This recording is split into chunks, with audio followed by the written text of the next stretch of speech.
बहुत ही बढ़िया special class आज की होने वाली है। जो भी हमारे साथी अभी तक व्हाट्सएप ग्रुप से नहीं जुड़े हैं या फिर टेलीग्राम ग्रुप से नहीं जुड़ पाए हैं वो प्लीज़ टेलीग्राम ग्रुप से जुड़ जाएं। यहाँ पर व्हाट्सएप नंबर आपको चल रहा है, नीचे चल रहा है और आपको स्क्रीन पर भी व्हाट्सएप नंबर दिख रहा होगा। व्हाट्सएप करें और व्हाट्सएप में दोस्तों आपको तुरंत ही लिंक दी जाएगी। ठीक है, तो जितने भी हमारे साथी जो व्हाट्सएप ग्रुप से नहीं जुड़े हैं वो प्लीज़ व्हाट्सएप ग्रुप से अवश्य जुड़ जाएं और वीडियो को सभी लोगों को लाइक करना है। और जो भी साथी ज्वाइन मेंबर बनना चाहते हैं चैनल के दोस्तों, बिल्कुल पूर्णतः स्टार्टिंग से जो है हिंदी साहित्य आपको करवाया जाएगा। डॉक्टर विवेक शंकर जी की बुक से आपको विशेष स्पेशल नोट्स के माध्यम से आपका अध्ययन करवाया जाएगा। जो भी छात्र रेगुलर अध्ययन कर रहे हैं वो ज्वाइन मेंबर बन सकते हैं। ठीक है, और ज्वाइन मेंबर बनकर अपना अध्ययन कर सकते हैं।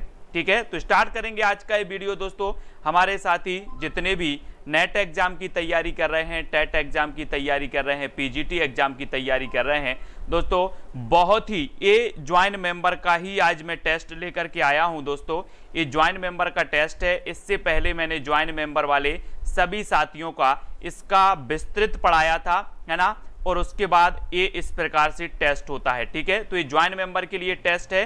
तो सभी साथियों से मैं यही बोलूंगा कि जो रेगुलर अध्ययन कर रहे हैं, जो कुछ दिन के लिए आए हैं उनसे नहीं बोलूंगा, जो रेगुलर अध्ययन कर रहे हैं वो ज्वाइन मेंबर बन के कर सकते हैं। ठीक है, तो आज का जो अपना पहला प्रश्न है कि भक्तमाल के रचनाकार कौन है। दोस्तों अब भक्तमाल के रचनाकार आपको बताना है। बहुत ही सुंदर निचोड़ नोट्स के माध्यम से बिल्कुल शुरुआत से हम करेंगे। दोस्तों जब हम हिंदी साहित्य पढ़ते हैं तो हिंदी साहित्य में एक चीज तो सबसे पहले आती है कि हम देख लेते हैं कि सर हिंदी साहित्य के ऐतिहासिक ग्रंथ हम पढ़ लेते हैं, लेकिन जो ऐतिहासिक जो ग्रंथ लिखे गए हैं इन ग्रंथ को लिखने में कौन से अन्य ग्रंथों की जो मदद ली गई है उन ग्रंथों को भी आपको पढ़ना होगा, उन ग्रंथों को भी पूछा जाता है।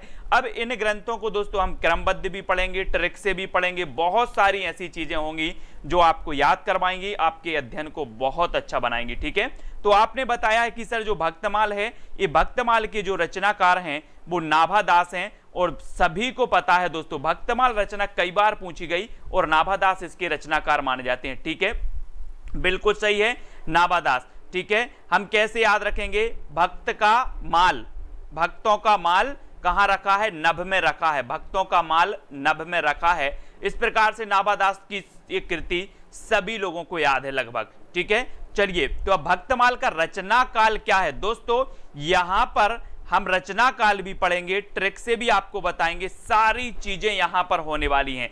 ठीक है, तो भक्तमाल का हमें रचना काल अब बताना है। 1585 है, 1596, 1658 है या फिर 1542 है, यानी कि 4 विकल्प हैं। भक्तमाल का अभी हमने देखा कि भक्तमाल की रचना किसने की है।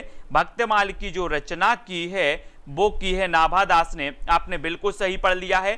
ठीक है दोस्तों, भक्तमाल का रचना काल क्या माना गया? अगर इस प्रकार से प्रश्न पूछा जाता है कि भक्तमाल का रचना काल क्या है तो रोमा कुशवाहा जी जो कि ज्वाइन मेंबर हैं और इन्होंने पढ़ा हुआ है, नोट्स भी इन्होंने बनाए हैं, बहुत बढ़िया आंसर आपका आया है कि सर 1585 इसका रचना काल माना जाता है। लेकिन दोस्तों इसमें बहुत सारे डाउट बहुत सारे लोगों को हैं, उसके बारे में भी हम अध्ययन करने वाले हैं। फिलहाल आपको उत्तर लगाना है 1585। ठीक है, 1585 आपने लगा लिया होगा। ठीक है, अब इसके बाद हम क्या पढ़ेंगे?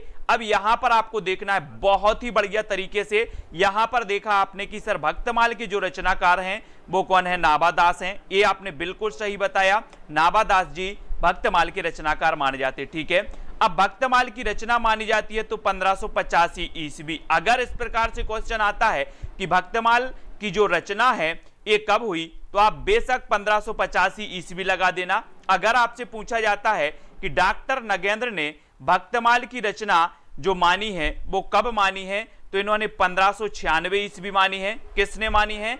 डॉक्टर नगेंद्र साहब ने मानी है। ठीक है, अगर पूछा जाए कि डॉक्टर रामकुमार वर्मा इसका रचना काल क्या मानते हैं तो इसका रचना काल मानते हैं, क्या मानते हैं? इसका रचना काल संवत 1642 मानते हैं। ठीक है, इसको याद करना। फिर साहित्य कोश भाग 2 में इसका रचना काल जो माना गया है 1592 माना गया है। कितना माना गया है? 1592 माना गया है। इसको सभी लोग याद रखेंगे। ठीक है, तो ये नोट्स जो हैं ये ज्वाइन मेंबर के नोट्स हैं। इससे पहले ज्वाइन मेंबर को मैंने ये टॉपिक पढ़ाया था। पुस्तक से पढ़ाया था, और पुस्तक के बाद उनका जो टेस्ट होगा वो नोट्स के आधार पर होगा, उनसे पूछा जाएगा, और निचोड़ नोट्स आपको ज्वाइंट मेंबर व्हाट्सएप ग्रुप में इसकी पीडीएफ आदि नोट्स भी मिलते जाएंगे। ठीक है, तो भक्तमाल के रचनाकार हमने पढ़ दिया नाभा दास हैं। भक्तमाल की रचना 1585 में हुई। डॉक्टर नगेंद्र भक्तमाल की रचना 1596 मानते हैं। ठीक है, रामकुमार वर्मा इसका रचनाकाल संवत 1642 मानते हैं। साहित्य कोश भाग 2 में इसका रचनाकाल 1592 है। ठीक है, 1592। इतनी चीजें आप लोगों को याद करना है। ठीक है, अब दोस्तों बढ़ते हैं अगले। महावीर सिंह गहलोत, महावीर सिंह गहलोत भक्तमाल का रचनाकाल मानते हैं 1658। ये भी आपको याद रख लेना है। महावीर सिंह गहलोत क्या मानते हैं? 1658 मानते हैं। ठीक है, भक्त काल में 200 भक्तों, भक्तमाल जो रचना है इसमें 200 भक्तों के चमत्कारपूर्ण चरित्र 356 में रचित हैं। अब यहां से आपका क्वेश्चन बनेगा कि भक्तमाल में कितने भक्तों का चरित्र जो है रचित है, तो आप बता देना 200 भक्तों का चरित्र रचित है, कितने छप्पे में रचित है, तो आप बता देना कि सर ये 316 छप्पे में रचित है। ठीक है, इतनी चीजें आपको याद रखनी है। भक्तों कवियों के विषय में जानकारी देने वाली हिंदी की यह प्रथम पुस्तक मानी जाती है। भक्त कवियों के विषय में जानकारी देने वाली प्रथम पुस्तक कौन सी है, तो आप बता देना भक्तमाल। ठीक है, नाभादास ने तुलसी के प्रति श्रद्धा भाव व्यक्त करते हुए उन्होंने अपने ग्रंथ का सुमेरु कहा है। किसके प्रति? तुलसी के प्रति श्रद्धा भाव व्यक्त करते हुए उन्होंने अपने ग्रंथ का सुमेरु किसे कहा है, तो तुलसी को कहा है। ये चीज भी आपको याद रखनी है। तो ये बहुत ही महत्वपूर्ण चीजें हैं दोस्तों, काय के बारे में, भक्तमाल के बारे में। अब कोई भी एग्जाम हो, चाहे नेट एग्जाम हो, चाहे टेट एग्जाम हो, पीजीटी एग्जाम हो, कोई भी एग्जाम हो, भक्तमाल में इसके बाहर कोई प्रश्न नहीं आएगा, इसके बाहर कोई प्रश्न नहीं आएगा। इसलिए आप भक्तमाल का इतना ध्यान आपको याद रखना है। ठीक है, इतनी चीजें आपको याद हो गई।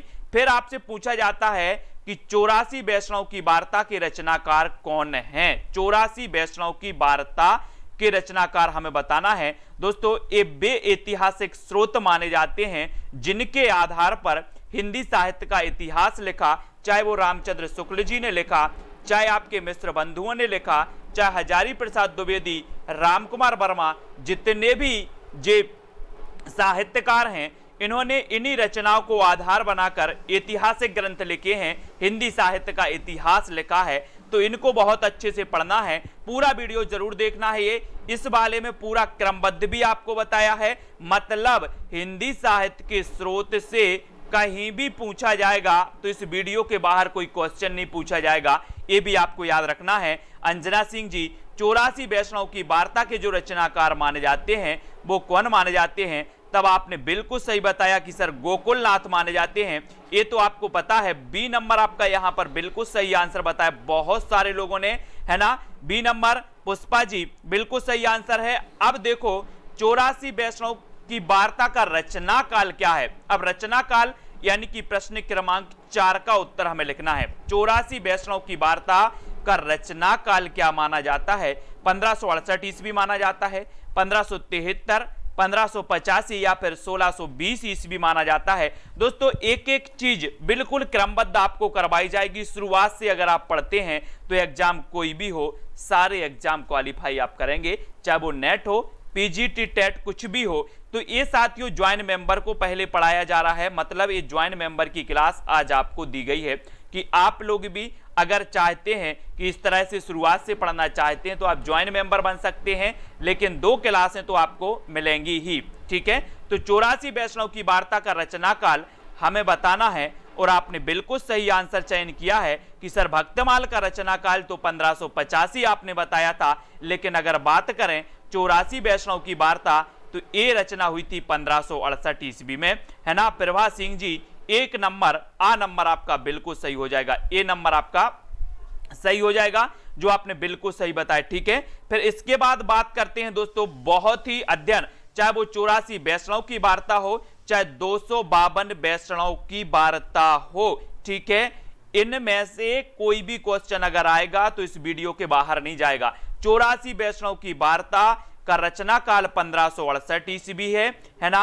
इसके रचनाकार कौन है? तो इसके रचनाकार है गोकुलनाथ जी। कौन माने जाते हैं दोस्तों? गोकुलनाथ जी माने जाते हैं। इसको याद रखेंगे। 1568 ईस्वी रचना काल है। 1585 हमने पढ़ा था भक्तमाल। 1568 ईस्वी के रचनाकार कौन है? जो 1568 है 84 वैष्णव की वार्ता का काल माना जाता है। ठीक है, ये चीज आपको याद हो गई। 252 वैष्णव की वार्ता, ये 1585 ईस्वी के रचनाकार भी गोकुलनाथ हैं। 1585 नहीं, सॉरी 1568। तो अब आपको याद रख लेना है कि 252 की वैष्णव की वार्ता हो या फिर 84 वैष्णव की वार्ता हो, इन दोनों का रचना काल कितना है? 1568 ईस्वी है। ये आपको याद रखना है। तो 1568 ईस्वी में ये रचनाएं हुई और उसके बाद जो रचना हुई वो भक्तमाल की 1585 में हुई। ठीक है, ये तो आपको याद हो गया। 84 वैष्णव की वार्ता में वल्लभाचार्य के 84 शिष्यों का वर्णन किया गया। किसके? वल्लभाचार्य के। ठीक है, 84 वैष्णव की वार्ता में और 252 वैष्णव की वार्ता में विट्ठलनाथ के 252 शिष्यों की कथाओं का संकलन किया गया है। अब आपसे पूछा जाएगा निम्न में से बताइए 84 वैष्णव की वार्ता में किसके शिष्यों का वर्णन किया गया है, किसके शिष्यों का चरित्र चित्रण किया गया है? तो आप बता देना कि सर वल्लभाचार्य के 84 शिष्यों का वर्णन 84 वैष्णव की वार्ता में किया गया, लेकिन 252 वैष्णव की वार्ता में विट्ठलनाथ के 252 शिष्यों की कथाओं का संकलन इसमें किया गया है। ठीक है, यह भी आपको याद रख लेना है। विभिन्न कवियों के बारे में ब्रज भाषा गद्य में पहली बार सूचना प्राप्त होती है तो कहां पर, किससे होती है दोस्तों? वो होती है, कैसे होती है? ये 84 वैष्णव की वार्ता और 252 वैष्णव की वार्ता से। ठीक है, तो इतनी चीज आपको क्लियर हो गई। सबसे पहले हमने देख लिया कि सर भक्तमाल की अगर बात करें तो भक्तमाल के रचनाकार नाभादास जी हैं। भक्तमाल का जो रचना काल है 1585 है। 84 वैष्णव की वार्ता का रचना काल 1568 है। 252 वैष्णव की वार्ता का रचना काल 1568 है। ठीक है, इसके जो रचनाकार हैं वो गोकुलनाथ हैं। 84 वैष्णव की वार्ता में 84 जो है शिष्यों, वल्लभाचार्य के 84 शिष्यों का वर्णन किया गया और 252 वैष्णव की वार्ता में विट्ठलनाथ के 252 शिष्यों की कथाओं का संकलन किया गया। ये आप सभी को क्लियर है। आगे देखते हैं कविमाला के रचनाकार कौन हैं। कविमाला यानी कि प्रश्न क्रमांक 5 का उत्तर आपको बताना है तुलसी, गोकुलनाथ, नाभादास या फिर कालिदास त्रिवेदी। दोस्तों आपको क्वेश्चन भी करवाए जाएंगे, साथ ही आपको पूरा विस्तृत डिटेल में आपको बताया जाएगा। ठीक है, तो आप लोग सभी तैयार रहे दोस्तों ज्वाइन मेंबर बनने के लिए। आप ज्वाइन मेंबर जरूर बने। ठीक है, और आप ऐसे ही पढ़ाई करना चाहते तो ऐसे भी मैं पढ़ाने को तैयार है। सभी के लिए मैं पढ़ाई भी करवाऊंगा, है ना। और दोस्तों कविमाला के जो रचनाकार हैं वो कविमाला के आपको बताना है तुलसी हैं, गोकुलनाथ हैं, नाभादास हैं या फिर कालिदास त्रिवेदी हैं। यानी कि प्रश्न क्रमांक 5 का उत्तर आपको बताना है और आपका बिल्कुल सही आंसर हो जाएगा। बोले सर गोकुलनाथ तो 252 वैष्णव की वार्ता के हैं, नाभादास भक्तमाल के हैं, तो ये 2 क्वेश्चन तो आपके पहले ही कट जाते हैं। ठीक है, अब बचे तुलसी और कालिदास त्रिवेदी। तब आपका उत्तर होगा कविमाला के जो रचनाकार हैं वो तुलसी हैं। अब यहां पर कंफ्यूज नहीं होना, बहुत सारे लोग तुलसी को तुलसीदास समझ बैठते हैं। ये तुलसीदास नहीं है, ये तुलसी कवि हैं दोस्तों। इनकी रचना का नाम है कविमाला।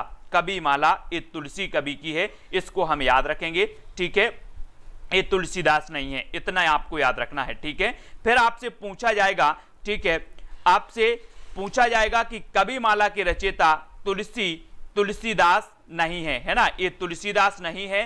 कविमाला का रचना काल 1655 है। कविमाला का रचना काल क्या है?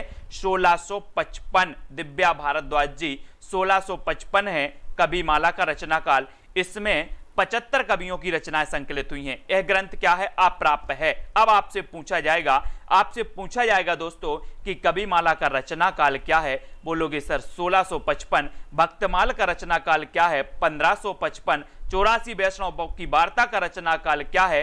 1568। 252 वैष्णव की वार्ता का रचना काल क्या है? 1568, है ना।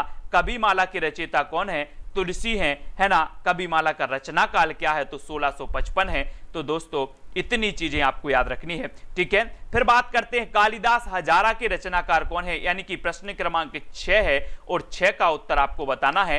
तुलसी हैं, गोकुलनाथ हैं, नाभादास हैं या फिर कालिदास त्रिवेदी हैं। दोस्तों ये अपनी सीरीज चलेगी ज्वाइन मेंबर की, ये ज्वाइन मेंबर के नोट्स थे जो आपको यहाँ प्रेषित आज किए गए हैं, ठीक है।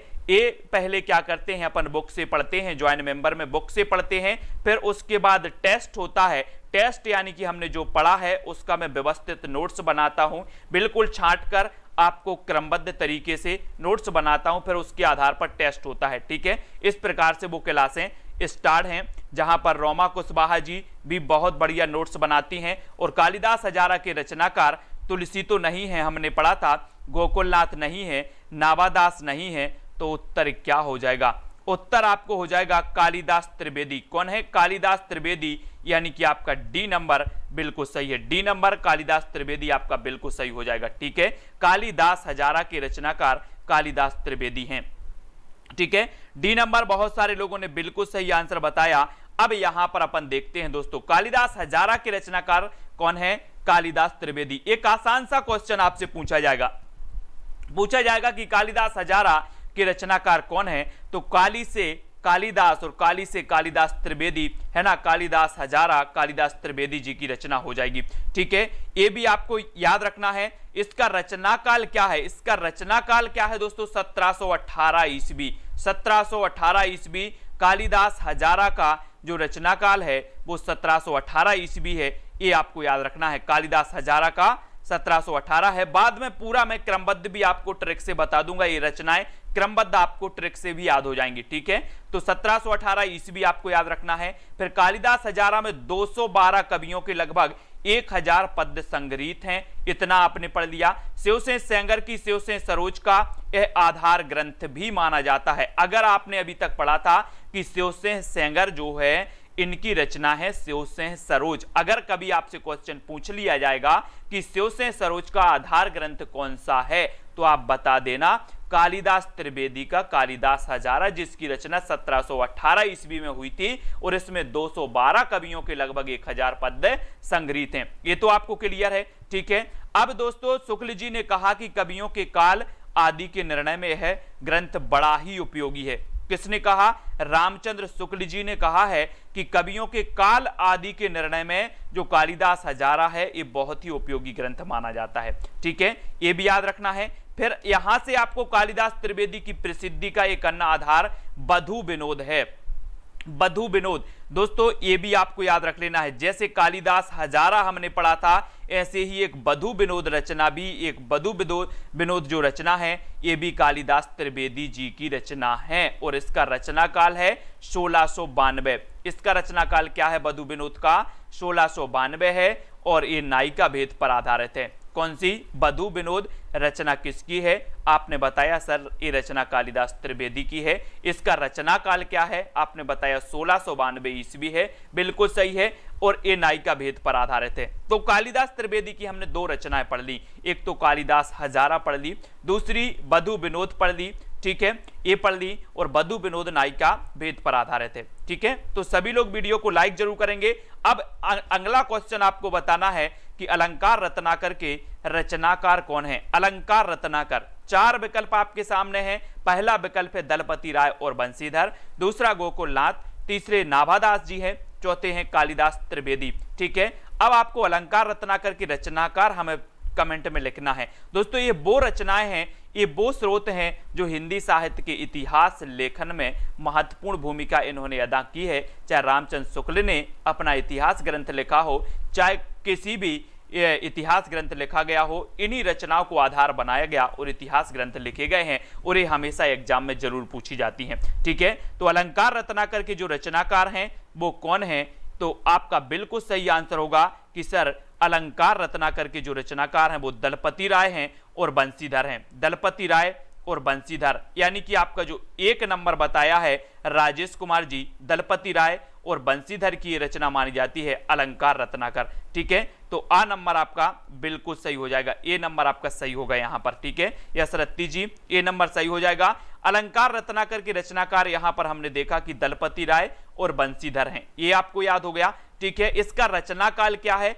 तो 1735 अलंकार रत्नाकर का रचना काल माना जाता है, 1735, ठीक है। बेसापाल जी 1735 इसका रचना काल है। आशु गोंडवाल, कवियों की नामावली की दृष्टि से यह उपयोगी ग्रंथ है, कवियों की नामावली की दृष्टि से ये जो है अलंकार रत्नाकर ये बहुत ही उपयोगी ग्रंथ माना जाता है, ठीक है। इसमें 44 कवियों के नाम हैं। कितने कवियों का उल्लेख इसमें मिलता है, 44 कवियों का उल्लेख मिलता है। और यह महाराजा जसवंत सिंह के भाषा भूषण की टीका के रूप में अलंकारों के स्वरूप निरूपण हेतु रचा गया। एक रचना आपने पढ़ी होगी भाषा भूषण, भाषा भूषण एक रचना है और वो किसकी है, जसवंत सिंह की है, जसवंत सिंह की है। और ये जसवंत सिंह की भाषा भूषण की टीका के रूप में जो है निरूपण ये रचा गया ग्रंथ माना जाता है अलंकार रत्नाकर, जिसके की जो रचयिता हैं दलपति राय और बंशीधर हैं। ये आपको याद रख लेना है, ठीक है। मेरा व्हाट्सएप नंबर नीचे चल रहा है और जिसको नहीं पता है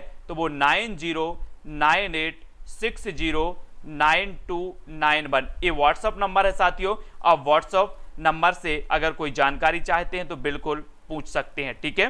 फिर अगला क्वेश्चन है आपका, सार संग्रह की रचनाकार कौन है, यानी कि प्रश्न क्रमांक 8 का उत्तर आपको बताना है। सार संग्रह के रचनाकार कौन माने जाते हैं, प्रवीण कवि, गोकुलनाथ माने जाते हैं, नाबादास या फिर कालिदास त्रिवेदी। यानी कि 4 विकल्प हमारे सामने मौजूद हैं फतेह सिंह जी। 4 में से सार संग्रह की रचनाकार हमें बताना है और बहुत ही बढ़िया है, ये मोस्ट इंपॉर्टेंट है, ठीक है। और उत्तर आपका बिल्कुल यहां पर सही होगा, आपने बिल्कुल सही बताया है। कौन कौन सही बता रहा है, सीमा कुमारी जी, विनय कुमार जी, सोनम राठौर जी। प्रश्न क्रमांक 8 में आपने चयन किया है कि सर सार संग्रह के जो रचनाकार हैं वो प्रवीण कवि हैं। कौन है, प्रवीण कवि, है ना, प्रवीण कवि जो सार निकालने में, अपन बोलते ना कि सर सार बताओ, सार बताओ, जो सार निकालने में प्रवीण होगा, जो सार निकालने में प्रवीण होगा वही सार निकाल पाएगा। तो यहां पर पूछा भी वही गया कि सर सार संग्रह की रचनाकार कौन है, बोले सर मैं सार निकालने में प्रवीण हूं, है ना, सार निकालने में प्रवीण हूं। तो ये प्रवीण कवि यानी आ नंबर आपका बिल्कुल सही हो जाएगा, ए नंबर आपने बिल्कुल सही बताया। फिर बढ़ते हैं, सार संग्रह की रचनाकार प्रवीण कवि हैं और इसमें 150 कवियों की रचनाएं संकलित हैं। काय में, सार संग्रह में कितने, 150 कवियों की। मिश्र बंधुओं ने अलंकार रत्नाकर और सार संग्रह का विवरण अपने ग्रंथ मिश्र बंधु विनोद में दिया है। किसने, मिश्र बंधुओं ने। तो ये चीज भी आपको याद रख लेना है, 150 कवियों की रचनाएं इसमें संकलित हैं, ये चीज भी आपको याद रखनी है, ठीक है। तो जितनी चीजें हैं वो आपको याद करते जाना है। फिर आपसे पूछा गया है दोस्तों, सतकवि गिराबिलास, सतकवि गिराबिलास के रचनाकार कौन है, यानी कि प्रश्न क्रमांक आपका 9 है। 9 का उत्तर बताना है। बलदेव बघेलखंडी, गोकुलनाथ, नाबादास, कालिदास त्रिवेदी। ये रचनाएं पूछी जाती हैं दोस्तों। जिन्होंने नहीं पढ़ा है वो सोचते हैं कि ये रचनाएं आ कहां से गई हैं, ये हमेशा पूछी जाती हैं, चाहे भक्तमाल हो, 84 वैष्णव की वार्ता हो, सार संग्रह हो, अलंकार रत्नाकर हो, कालिदास हजारा हो, सतकवि गिराबिलास हो, ये हमेशा पूछी जाती हैं रचनाएं, है ना। तो ये भी आपको याद रख लेना है, ठीक है। और सतकवि गिराबिलास के रचनाकार बताना है।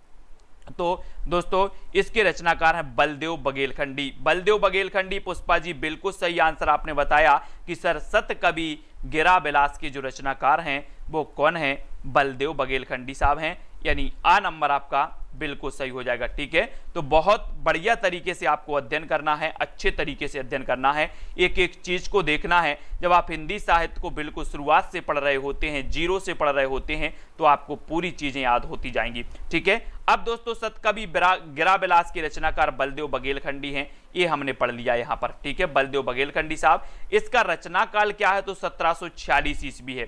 क्या है, 1746 ईस्वी सतकवि गिराबिलास का रचना काल माना जाता है। सबसे ज्यादा समस्याएं कहां आती हैं, समस्याएं आती हैं रचनाओं के काल में, है ना। पूछा जाता है कि क्रमबद्ध कीजिए, रचना काल के आधार पर क्रमबद्ध कीजिए, ठीक है। तो बिल्कुल हम क्रमबद्ध अध्ययन ही कर रहे हैं, अब आपको दिक्कत नहीं जाएगी। और साथ ही ट्रिक भी मैं आपको बताता जाऊंगा है ना, क्रमबद्ध की भी और सन भी आपको बताते जाएंगे। ठीक है, तो इसका रचना काल क्या है, आपसे पूछा जाएगा कि सतकवि गिराबिलास का रचना काल क्या है, तब आप बता देना कि सर 1746 इसका रचना काल माना जाता है। ठीक है, इसमें 17 कवियों की रचनाओं के उदाहरण संग्रहित हैं। कितने कवियों के हैं, 17 कवियों के रचनाओं के उदाहरण संग्रहित हैं।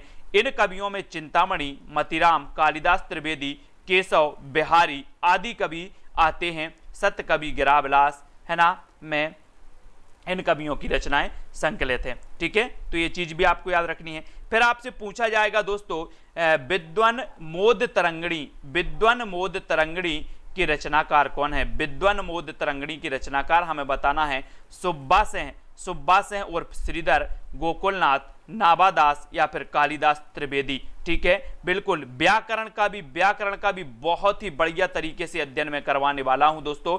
1-2 दिन में व्याकरण की भी क्लास हो जाएगी, बिल्कुल शुरुआत से करेंगे।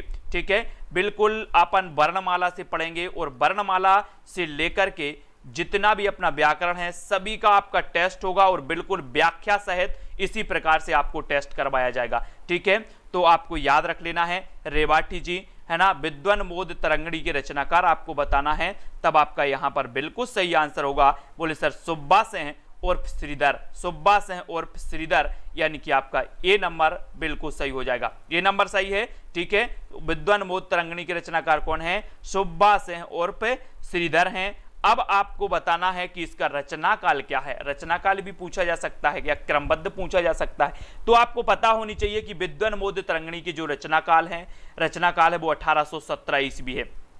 ठीक है, क्या है, 1817 ईस्वी है, ये भी आपको याद रख लेना है। 17 कवियों की कविताएं संकलित हैं। इसमें कवियों के नायक नायिका भेद, सखी दूती, षड ऋतु रस संबंधी कविताएं संकलित हैं। काय में, विद्वन मोद तरंगिणी में 1817 इसका रचना काल माना जाता है। 17 कवियों की इसमें कविताएं संकलित हैं और नायक नायिका भेद से संबंधित सखी दूती, षड ऋतु और रस संबंधी जो कविताएं हैं इसमें संकलित हैं। किसमें, सुब्बा सिंह उर्फ श्रीधर की एक रचना है विद्वन मोद तरंगिणी में। ठीक है, तो ये विद्वन मोद तरंगिणी जब भी पूछा जाए लगा देना सुब्बा सिंह उर्फ श्रीधर, सुब्बा सिंह उर्फ श्रीधर। ठीक है, तो इतनी चीजें आपको क्लियर होती जा रही हैं, जरा कमेंट में बताते जाएं राधिका, कुलदीप जी, है ना। तो अगला आपसे पूछा जाता है राग कल्पद्रुम के रचनाकार कौन है। राग कल्पद्रुम के रचनाकार कृष्णानंद व्यासदेव, गोकुलनाथ, नाबादास या फिर कालिदास त्रिवेदी, यानी कि प्रश्न क्रमांक 11 का आपको चयन करना है। उत्तर क्या हो जाएगा दिव्या जी, राग कल्पद्रुम के रचनाकार कौन माने जाते हैं। कृष्णानंद व्यास जी माने जाते हैं, गोकुलनाथ माने जाते हैं, नाबादास या फिर कालिदास त्रिवेदी माने जाते हैं। तब आपको बताना है, 4 विकल्प हैं, 4 में से आपको चयन करके राग कल्पद्रुम के रचनाकार बताना है। ठीक है, फिर हम इसका विस्तृत बताएंगे, विस्तृत पढ़ेंगे पिंकी शर्मा, है ना, और आपका बिल्कुल सही आंसर होगा कृष्णानंद व्यासदेव, कृष्णानंद व्यासदेव। और बोले सर कृष्ण से तो हम राग करते थे, गोपियां भी राग करती थी, है ना, तो यहाँ पर राग ही तो पूछा गया है। बोले सर यहाँ पर राग पूछा गया और राग तो हम कृष्ण से करते थे, तो कृष्णानंद व्यासदेव, कृष्णानंद व्यासदेव की ये रचना है, यानी कि आ नंबर आपका बिल्कुल सही हो जाएगा, ए नंबर आपका बिल्कुल सही हो जाएगा। ठीक है, ए जिन्होंने भी बताया है वीरेंद्र जी, वो बिल्कुल सही आंसर है। ठीक है, फिर यहां पर राग कल्पद्रुम के बारे में थोड़ा सा हम जान लेते हैं कि राग कल्पद्रुम की रचनाकार कृष्णानंद व्यासदेव जी हैं, इतना आपको याद रख लेना है। इसका रचनाकाल माना जाता है 1843 ईस्वी। क्या माना जाता है इसका रचनाकाल। अगर आपसे पूछा जाए कि राग कल्पद्रुम का रचनाकाल क्या है, तो आप बता देना 1843 है ना। कृष्णानंद व्यासदेव की ये रचना है। रचना की आप चिंता नहीं करना, अभी रचना काल भी आपको याद हो जाएगा ट्रिक से, बाद में पूरा क्रमबद्ध भी पूरी रचनाएं याद हो जाएंगी ये, है ना, सारी की सारी। बाद में एक बहुत ही अच्छी फनी ट्रिक मैंने रखी है जिसमें इनका रचना काल, है ना, आपको क्रमबद्ध और वो सारी चीजें याद हो जाएंगी। ठीक है, 1843 ईस्वी में ये 4 खंडों में प्रकाशित, है ना, जो रचना है का राग कल्पद्रुम, ये संगीत शास्त्र से संबंधित है। कभी कभी पूछा जाता है कि राग कल्पद्रुम जो रचना है ये संबंधित है, तो ये संबंधित है संगीत शास्त्र से। ठीक है, रचना काल 1843 से 4 खंडों में ये प्रकाशित है। ठीक है, ये भी आपको याद रख लेना है। और कृष्णानंद व्यास देव की ये रचना है। ठीक है, राग सागर से विभूषित कृष्णानंद के संग्रह को राग सागरोदय, राग कल्पद्रुम भी कहा जाता है। ठीक है, ये भी आपको याद रख लेना है। और शिवसेन सेंगर के अनुसार इसमें 200 महात्माओं के पद संकलित हैं, 200 महात्माओं के पद संकलित हैं। तो इतनी चीजें आपको याद रखनी है। ठीक है, राग कल्पद्रुम के बारे में तो फटाक से आपको बताना है कि स्पीड ज्यादा तो नहीं है या स्पीड कम तो नहीं है, आप लोग बताते जाना, क्योंकि कुछ लोग चाहते हैं कि सर जल्दी जल्दी पढ़ाओ, कुछ लोग चाहते हैं सर आराम से पढ़ाओ। लेकिन अपनी जो क्लास होगी बिल्कुल आराम से होगी, आप लोगों को एक एक चीज क्लियर होती जाए, यही बहुत अच्छा है। यही मेरा उद्देश्य है कि जब हम पढ़ रहे हैं शुरुआत से तो एक एक चीज आपकी क्लियर होनी चाहिए। ठीक है, चलिए फिर आपसे पूछा जाता है श्रृंगार संग्रह के रचनाकार कौन है। श्रृंगार संग्रह के रचनाकार आपको बताना है। 12 प्रश्न क्रमांक 12 है दोस्तों, और 12 का उत्तर आपको बताना है कृष्णानंद व्यासदेव है, गोकुलनाथ, कवि सरदार या फिर कालिदास त्रिवेदी। यानी कि प्रश्न क्रमांक 12 आपने देखा होगा, कभी कभी देखा होगा कि कोई व्यक्ति क्या करता है, बड़ा अच्छा श्रृंगार करके आ जाता है, श्रृंगार करके आया, नए कपड़े पहन के आया, तो अपने आप को क्या समझने लगता है, अपने आप को सरदार समझता है। क्या समझता है अपने आप को? सरदार। बोले मैं बहुत श्रृंगार करके आ गया, है ना। तो श्रृंगार संग्रह के रचनाकार कौन होंगे? श्रृंगार अगर करके कोई आ गया है तो क्या समझता है? सरदार समझता है, सरदार समझता है। तो ये कवि सरदार की रचना है, कबीर सरदार। यानी सी नंबर आपका प्रिया देवी जी, सी नंबर बिल्कुल सही हो जाएगा। ठीक है, सी नंबर सही होगा। फिर आपको बताना है कि श्रृंगार संग्रह की रचनाकार कवि सरदार हैं, कवि सरदार हैं आंसू जी, है ना, सूर्या। और इसका रचना काल है 1848 ईस्वी। क्या है? 1848 ईस्वी है। इसमें श्रृंगारक कवियों को स्थान मिला है और कवि सरदार काशी नरेश ईश्वरी प्रसाद नारायण सिंह के राज्याश्रित कवि थे। अब आपसे कभी पूछा जाए कि कवि सरदार किसके राज्याश्रित कवि थे, तो ईश्वरी प्रसाद नारायण सिंह के राज्याश्रित कवि थे। 1848 इस श्रृंगार संग्रह का रचना काल माना जाता है, कवि सरदार इसके रचनाकार माने जाते हैं, श्रृंगारक कवियों को इसमें स्थान मिला है। तो इतनी चीजें आपको याद रखना है श्रृंगार संग्रह के बारे में। ठीक है, फिर आपसे एक क्वेश्चन और पूछा जाता है कि रस चंद्रोदय के रचनाकार कौन है। रस चंद्रोदय यानी कि कृष्णानंद व्यासदेव जी हैं, है ना, ठाकुर प्रसाद त्रिपाठी हैं, कवि सरदार हैं, कालिदास त्रिवेदी हैं। यानी कि प्रश्न क्रमांक 12 डबल हो गया है, 12 है, कोई बात नहीं, हमें तो पढ़ना है। रस चंद्रोदय की रचनाकार आपको बताना है। दोस्तों अगर इस प्रकार से आप क्रमबद्ध अध्ययन करते हैं तो आपको दिक्कत नहीं जाएगी, कोई भी एग्जाम हो, चाहे PGT, TET, NET, H TET, कोई भी एग्जाम हो, एलटी ग्रेड हो, अगर इस प्रकार से आप अध्ययन कर रहे हैं तो एग्जाम नर कुछ भी पूछे आपसे सब बनेगा। और आपसे सब बनेगा तो आप बता देना कि सर ये रस चंद्रोदय जो है ये ठाकुर प्रसाद त्रिपाठी है। क्या है? ठाकुर प्रसाद त्रिपाठी, त्रिपाठी है ना। त्रिपाठी से क्या बनेगा? त्रिपाठी। बोले सर त्रिपाठी हैं, त्रिपाठी यानी 3 पाठ, 3 पाठ हमें चंद्रोदय के पढ़ना है, 3 पाठ, त्रिपाठ हमें चंद्रोदय के पढ़ना है। त्रिपाठ काय के पढ़ना है? चंद्रोदय। तो रस चंद्रोदय के हमें त्रिपाठ पढ़ना है, तो त्रिपाठ से त्रिपाठी और ठाकुर प्रसाद त्रिपाठी इसके रचनाकार होंगे। ठीक है, चंद्रोदय। और इसका रचना काल क्या है? 1863 ईस्वी है ना। रस चंद्रोदय का रचना काल क्या है? 1863 ईस्वी, 1863 ईस्वी। इसको नोट अगर कर रहे हैं आप तो करते जाएं।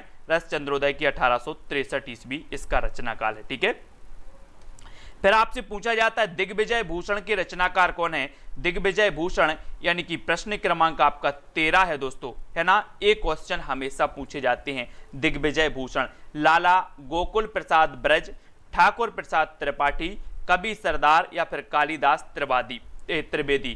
तो दिग्विजय भूषण, तो इसके रचनाकार कौन है? दिग्विजय। क्या हो जाएगा सही उत्तर? सभी को बताना है।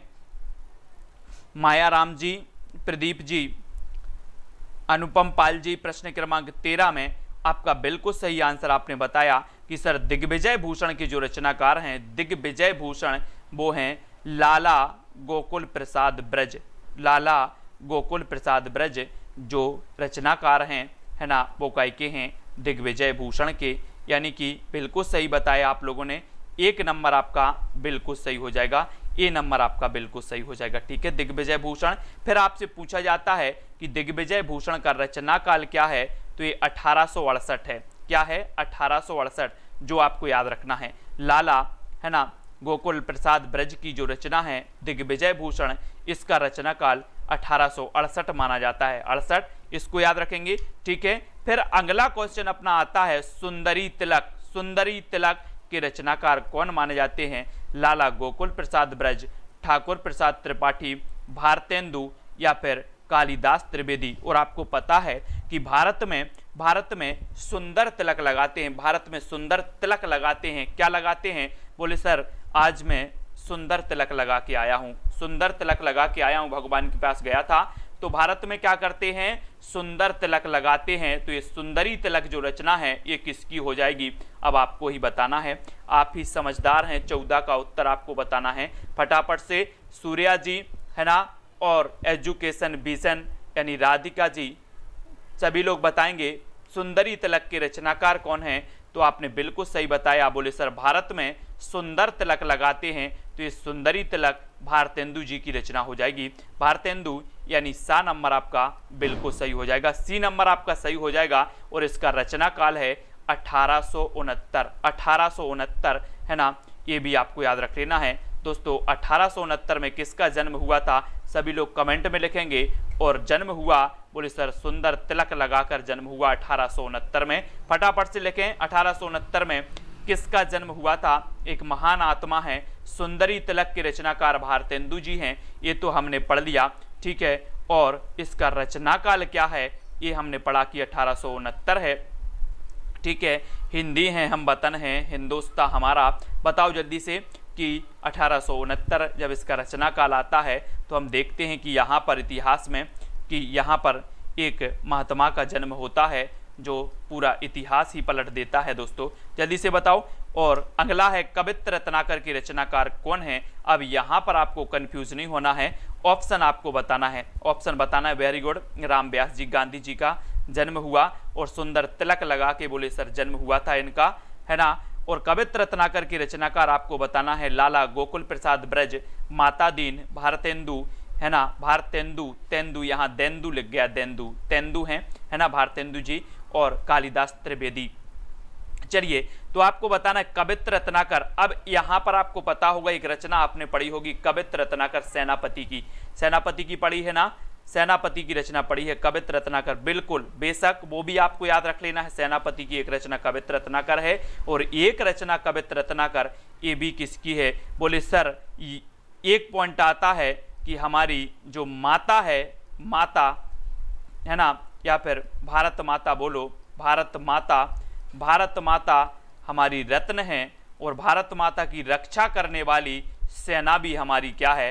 रत्न है। तो माता से बनेगा रत्न, रत्न कौन है? माता, तो माता दीन बनेंगे और रत्न कौन है? सेना, तो सेनापति बनेंगे, है ना। कैसे करेंगे, कैसे अपन ने याद किया? बोले सर यहाँ पर आया रत्नाकर और रत्न हमारी क्या है? माता भी हमारी रत्न है और माता की रक्षा करने वाली जो सेना है ये सेना भी हमारी रत्न है। तो माता से माता दीन कवित्र रत्नाकर की रचनाकार हैं और सेना से सेनापति की रचना भी कवित्र रत्नाकर है। इनको हम याद रखेंगे, बहुत ही बढ़िया है, ठीक है। तो यहाँ पर आपका उत्तर माता दीन यानी बी नंबर आपका बिल्कुल सही हो जाएगा, ठीक है, बी नंबर सही हो जाएगा। और ये जो कवित्र रत्नाकर है जो माता दीन की है दोस्तों, इसका रचनाकाल 1876 ईस्वी माना जाता है, 1876 ईस्वी, ये भी आपको याद रख लेना, 1876 ईस्वी कवित्र रत्नाकर, माता दीन की कवित्र रत्नाकर 1876 ईस्वी मानी जाती है, ठीक है। फिर अगला देखें भाषा काव्य संग्रह की रचनाकार कौन है? भाषा काव्य संग्रह लाला गोकुल प्रसाद ब्रज हैं, माता दीन हैं, महेश दत्त शुक्ल हैं या फिर कालिदास त्रिवेदी हैं। यानी कि प्रश्न क्रमांक 16 का आपको बताना है दोस्तों। ये जो नोट्स आप देख रहे हैं ये ज्वाइन मेंबर को बिल्कुल ज्वाइन व्हाट्सएप ग्रुप में, है ना, ज्वाइन व्हाट्सएप ग्रुप में ज्वाइन मेंबर को मिलेंगे। और ये ज्वाइन मेंबर के नोट्स हैं, मैं आप लोगों को एक बार बताने वाला लेकर के आया हूं कि इस प्रकार के सबसे पहले विस्तृत पढ़ाया जाता है बुक में से, फिर उसका निचोड़ बनाया जाता है नोट्स, फिर उसका टेस्ट होता है नेक्स्ट क्लास में, है ना। तो ये चल रही है ये सीरीज ज्वाइंट मेंबर की इस प्रकार से चलेगी जो मैंने आपको बता दी है। तो जो भी साथी ज्वाइंट मेंबर बनना चाहते हैं और हिंदी साहित्य को बिल्कुल शुरुआत से क्रमबद्ध तरीके से पढ़ना चाहते हैं वो ज्वाइंट मेंबर जरूर बन जाएं, ठीक है। और भाषा काव्य संग्रह के रचनाकार यहाँ पर हमने पढ़ लिया कि सर भाषा काव्य रचनाकार है महेश दत्त शुक्ल। महेश दत्त शुक्ल हैं यानी सी नंबर बिल्कुल सही बताया आशु जी, सी नंबर आपका महेश दत्त शुक्ल बिल्कुल सही हो जाएगा, ठीक है, सी नंबर। अब दोस्तों इस जो अपनी भाषा काव्य संग्रह है इसका रचनाकाल क्या है, तो ये 1857 है। क्या है? 1857। तो इसको भी आपको याद रख लेना 1857, ठीक है। भाषा काव्य संग्रह की रचनाकार बोले सर 1857 किसकी रचना है ना। और महेश दत्त शुक्ल हैं, सॉरी यहाँ पर माता दीन लग गया है ना, ये माता दीन नहीं है, ये महेश दत्त शुक्ल हैं, ठीक है, 1857 में, ठीक है, इसको याद रखेंगे। अब देखो यहाँ पर, अब देखते हैं हम रचना काल की दृष्टि से क्रमबद्ध कीजिए। अब हमने दोस्तों रचनाएं पढ़ी है ना, और रचना काल की दृष्टि से आपको क्रमबद्ध आपको करना है। इस प्रकार के क्वेश्चन आपके नेट एग्जाम में पूछे जाते हैं, पीजीटी एग्जाम में पूछे जाते हैं। एक कूट दिया है आपको यहाँ पर, एक कूट दिया है, इस कूट को देखना है और आपको 1 2 3 4 ये विकल्प दिए हैं, इनमें से आपको चयन करना है, ठीक है। तो सभी लोग चयन करेंगे। लास्ट ऑप्शन में लास्ट वाला जो ऑप्शन है वो 3 नंबर है, ठीक है, ये 3 नंबर है यहाँ पर, जो लास्ट वाला है ये 3 दिया है यहाँ पर, ठीक है, जहाँ पर हमारा सिर है उसके पीछे 3 लिखा है, ठीक है। तो रचना काल की दृष्टि से क्रमबद्ध हमें करना है। भक्तमाल सबसे पहले आती है, 84 वैष्णव की वार्ता सबसे पहले आती है, कवि माला आती है या फिर कालिदास हजारा आती है, ये चीज आपको बतानी है। तो आपको बताएं प्रश्न क्रमांक 16 में सही उत्तर क्या हो जाएगा। रचना काल की दृष्टि से क्रमबद्ध हमें करना है और क्रमबद्ध आप करेंगे। प्रश्न क्रमांक 16 में आपको 1 2 3 इस प्रकार से कूट दिया है और रचना तो हमने पढ़ी थी कि सर 1585 में भक्तमाल की रचना हुई, 1568 में 84 वैष्णव की वार्ता की रचना हुई, और भी 2 रचनाएं और हैं। अब इनको आप क्रमबद्ध करके प्रश्न क्रमांक 16 में चयन किया आपने और बिल्कुल सही चयन किया है कि सर जो उत्तर होगा वो होगा विकल्प नंबर 3 यानी कि सबसे पहले कौन सी आएगी, 84 वैष्णव की वार्ता है ना, उसके बाद कौन सी आएगी, भक्तमाल, ठीक है, फिर उसके बाद आएगी कवि माला और उसके बाद कालिदास हजारा, यानी 3 नंबर आपका बिल्कुल सही हो जाएगा, ठीक है, 3 आपका बिल्कुल सही है। बढ़ जाते हैं आगे। अब यहाँ पर हमें देखें कि 84 वैष्णव, यहाँ पर आपकी ट्रैक है, क्रमबद्ध रचनाएं हैं, इस ट्रैक को आपको फॉलो करना है, इसको याद करना है ना, कि मतलब क्रमबद्ध रचनाओं की ट्रैक है। 84 वैष्णव ने 252 भक्त कवि कालिदास को अलंकार का सार सुनाया। ये क्या है, क्रमबद्ध ट्रैक है, बहुत सारी रचना है, इसलिए 2 ट्रैकें आपको याद करना है। क्या याद करोगे, 84 वैष्णव ने 252 भक्त कवि कालिदास को अलंकार का सार सुनाया। तो सबसे पहले कौन सी आएगी, 84 वैष्णव की वार्ता, फिर कौन सी आएगी, 252 वैष्णव की वार्ता, फिर आएगी आपकी भक्तमाल, फिर आएगी कवि माला, कालिदास हजारा, अलंकार रत्नाकर और सार संग्रह, ठीक है। तो यहां से हमने पढ़ा कि 84 वैष्णव ने 252, 84 वैष्णव से 84 वैष्णव की वार्ता, 252 से 252 वैष्णव की वार्ता, भक्त से भक्तमाल, कालिदास से कालिदास हजारा, ठीक है, अलंकार से दोस्तों आपकी कौन सी है, अलंकार रत्नाकर, सार से सार संग्रह। तो ये ट्रिक आपको याद करनी है और क्रमबद्ध रचनाएं पूरी आपको याद हो जाएंगी, ठीक है।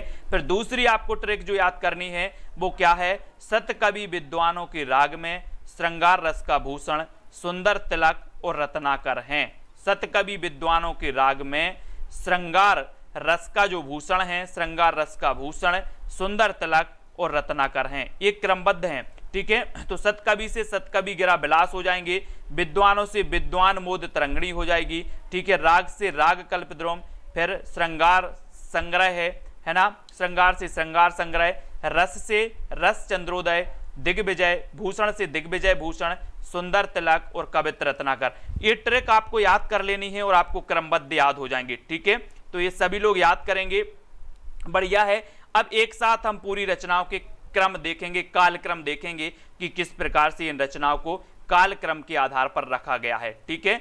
तो ये पूरी क्रमबद्ध रचनाएं हैं, इनको आपको याद रख लेना है। ये नेट एग्जाम में सबसे ज्यादा पूछी जाती हैं। पूछा जाता है कि रचना काल की दृष्टि से रचनाओं को क्रमबद्ध कीजिए। ठीक है, तो 84 वैष्णव की वार्ता आपसे सबसे पहले पूछा गया था। 84 वैष्णव की वार्ता ये 1568 ईस्वी का ग्रंथ है, ये 1568 ईस्वी की रचना है। ठीक है, इसके रचनाकार कौन है? गोकुलनाथ हैं। इसको बहुत बढ़िया तरीके से आप पढ़ेंगे। फिर 252 वैष्णव की वार्ता की बात करें तो इसका रचना काल भी क्या है? 1568 ईस्वी है। ये भी किसका ग्रंथ है? गोकुलनाथ जी का है। ठीक है, अब फिर आती है दोस्तों भक्तमाल का नंबर। भक्तमाल ये 1585 ईस्वी इसका रचना काल है और ये नावादास जी की रचना है। ठीक है, फिर कविमाला 1655 ईस्वी की रचना है और इसके रचयिता कौन है? तुलसीदास नहीं बल्कि तुलसी। ठीक है, तुलसीदास।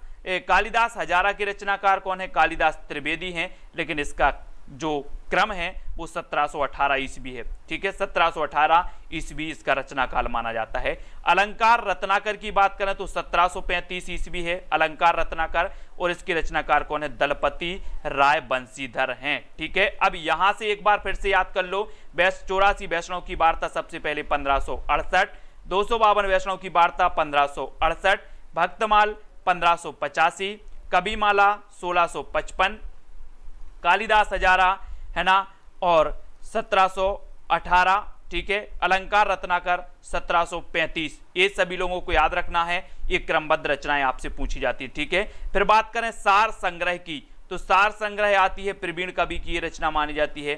ठीक है, सार संग्रह है ना, सार निकालने में बोले सर प्रवीण है, प्रवीण, तो ये प्रवीण कवि की रचना है और इसका कोई रचना काल नहीं दिया गया है। सतकवि गिराविलास 1746 ईस्वी, 1746 ईस्वी इसका रचना काल है। बलदेव बघेलखंडी की रचना है सतकवि गिराविलास। ठीक है, विद्वनमोद तरंगणी की रचनाकार कौन है? सुब्बा सेन और श्रीधर। रचना काल है इसका 1817 है। ठीक है, हमेशा कंफ्यूजन होता है दोस्तों इनकी रचनाओं के क्रम में, इनकी रचनाओं के सन याद करने में, है ना। लेकिन अगर आप बिल्कुल तरीके से आप ज्वाइन होकर के क्लासें दोस्तों क्या करते हैं, अटेंड करते हैं, तो अब ये क्रमबद्ध वाला जो आपका एक कमजोरी थी वो दूर हो जाएगी। आपको बहुत सारी चीजें याद हो जाएंगी। राग कल्पद्रुम 1843 ईस्वी की रचना है शिव सिंह सरोज की, है ना, ये भी आपको याद रखना है।